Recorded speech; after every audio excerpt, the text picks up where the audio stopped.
There is a story untold. Your future, your happiness. There is a voice that offers nature's lessons now when they are needed the most. Since 1993, a joy has been drawn from watching people just like you beat stress, become creative, and even get their sense of humor back. Ladies and gentlemen, the next voice you hear will change your life forever. Now, here is the chaplain of the Lighter Than Air Ministries, the good chaplain, Chaplain Dennis Keith Hale. Well, hi again and glad of it. Ladies and gentlemen, I'm Chaplain Dennis Keith Hale. I'm coming to you from the Lighter Than Air Ministries, a ministry unlike any other in the entire world. Thank you so much for joining us.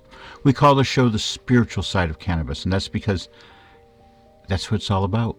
You see, when you make a decision to get high, when your brain allows you to let the vapors go rising through your brain, it's an act of faith. It's a spiritual decision that you make to allow this to happen in your life. And of course, we know how it can change a person. It can change a person in that having this fresh perspective is so important as we go through life. We have to continually refresh, or else we'll be left behind. And we all know people like that, don't we? I'm asking you, each and every one of you, to consider this spiritual decision of getting high. And don't just make your outing on marijuana just like another beer, because you know it's not. Alcohol has a strange way of working. It kills you. It's a poison, and it kills your brain cells, and your reaction to it is what we call drunk. Marijuana, cannabis products, instead offer a sense of relief to these receptors, over 100 receptors within our body, waiting for the cannabinol, waiting for nature's way of presenting a way out from stress, a way out from all the anguish that modern life offers us. If you need help in your life, don't go to a bar. Don't sit there drinking overpriced drinks, because each one is killing you.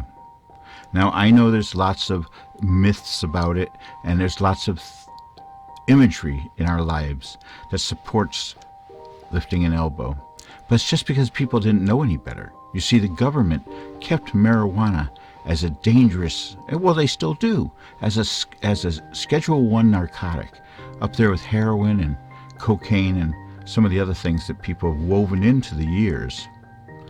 But cannabis, marijuana, is what made people be able to do the hard work in hot climates where this plant grew like a weed, and they found that the animals were eating it, and why not us? And you know what happened then? Loco weed is what they call it. It can make you very stupid without knowing it. It's not very good marijuana, what grows on the side of the road. I remember as a kid I saw it growing I was on a horse riding trip, and one of the guys at the horse riding trip when I was a kid pointed it out, and I wasn't sure exactly what he was talking about. Because in my house they called it reefer, like reefer madness. My first experience with reefer madness actually came as this very small child. I guess I was 7 or 6.5 or 7, pretty small, even for me. And I had to go to the bathroom. And our family was having a big party. And it seemed each week our parents had parties. And I think it was just so other people would bring alcohol they could consume. But each week they had this party. And on this particular occasion, I looked around. And in this room full of people yelling at each other and laughing and drinking and dancing, and this is all in a 3-room apartment, incidentally, while this is going on, there I was, feeling that I had to go to the men's room. Well, the bathroom in our house was a very popular place when you had 25 people in a 3-room apartment. And I inched my way in, and the door was sort of not locked, because it didn't lock, but it was like wedged closed with something in the floor. Well, I navigated that, and I went in there and started to take a leak, and I heard people talking. And I heard my father's voice. He said, "Buzz, is that you?" And that's my brother Buzz. No, it's not. I said, "It's me, Dennis." And the door, and we had a claw-tooth tub, a big cast iron claw-tooth tub.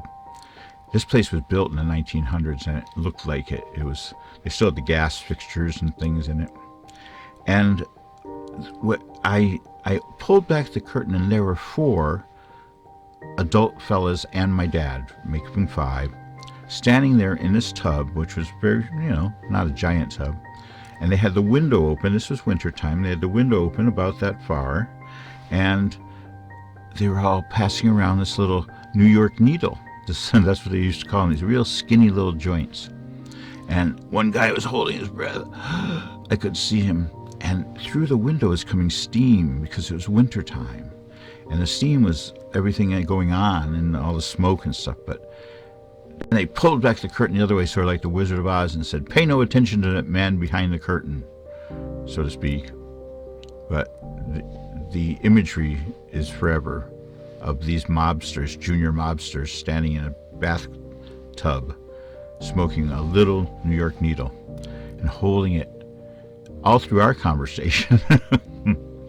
Well, that was the old days. Now we have this wonderful world in which music and marijuana together can sort of come out of the closet, I guess you could say, or let it be known that this is a wonderful thing. Nature provided us with this way of reducing stress in our life. Nature provided something for us that no other pharmaceutical can offer, and that's beauty and grace. It's the way it was built in by nature. The butterfly wings are no happenstance. Everything happens in nature for a purpose, and that includes marijuana. If you want to really party, get away from booze. Don't let it kill your brain cells. If you really want to have a good time, let yourself go. Let yourself take in the beautiful vapors, or even eat it. Although, I firmly believe that early on people thought eating it was dangerous, because it does offer a whole different sort of way to approach it. It's almost can be hallucinatory at times, and that's a good thing. But the way that nature intended, I think, this to happen is for it to go in vapors into our nose and our heads and our minds and our psyches, and how we like people, how we dislike other people. All the things that go on in our brain are influenced by what we do. And when we go out boozing, you know what happens? We kill the brain cells, the very thing that we're hoping to get us through. I visit a lot of rest homes, and I see a lot of people. And I will tell you that I firmly believe that dementia, the illness, Alzheimer's, is actually a long-term alcohol defect. When I ask people who are Alzheimer's victims, what would you say contributed to your downfall? And they would never say alcohol until I bring it up. I say, do you ever think that alcohol in some way might have affected you? Well, I only had 4 drinks every night at dinner, or I only drank a 6-pack every day. Well, maybe it didn't contribute to it, huh? Because it's killing brain cells. You don't get them all back either. Research says that each time you wear it down a little bit. With weed, no such thing. Music and marijuana together put you into a state of sublime acceptance. It can also make you more sensual, and it can make you more loving and caring. It's true, it works. Booze, people get boozed up and go home and smack around people. That's why the Super Bowl is the worst day for domestic violence, because once people get drunk, and if they lost money on their bet, you can be sure that they're going to take it out on someone.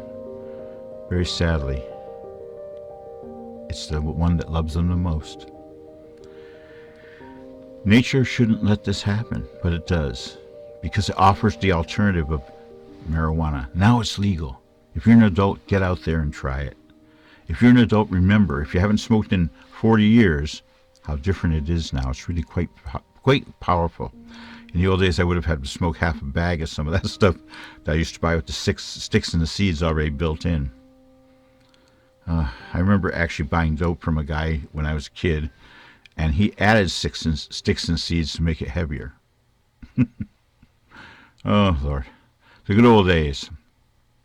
Well, on that, I want to invite each and every one of you during this wonderful season of summer to go out and listen to some live music, because it works its way miraculously over you. Go listen to some live music and get some marijuana, get high. You're going to find that the perfect pairing of nature is working for you. On that, I want to say good night. I often end this show, and I've been thinking a lot about it lately, and that is that as you go through your life, you're going to need some help. As you go through your life, it won't always be you. You'll ask for someone else's hand. You'll reach out for someone to help you. And when that happens, I hope that you find mercy. As you go through life, may you go with grace. Thank you so much for watching our show, The Spiritual Side of Cannabis. I'm Chaplain Dennis Keith Hale.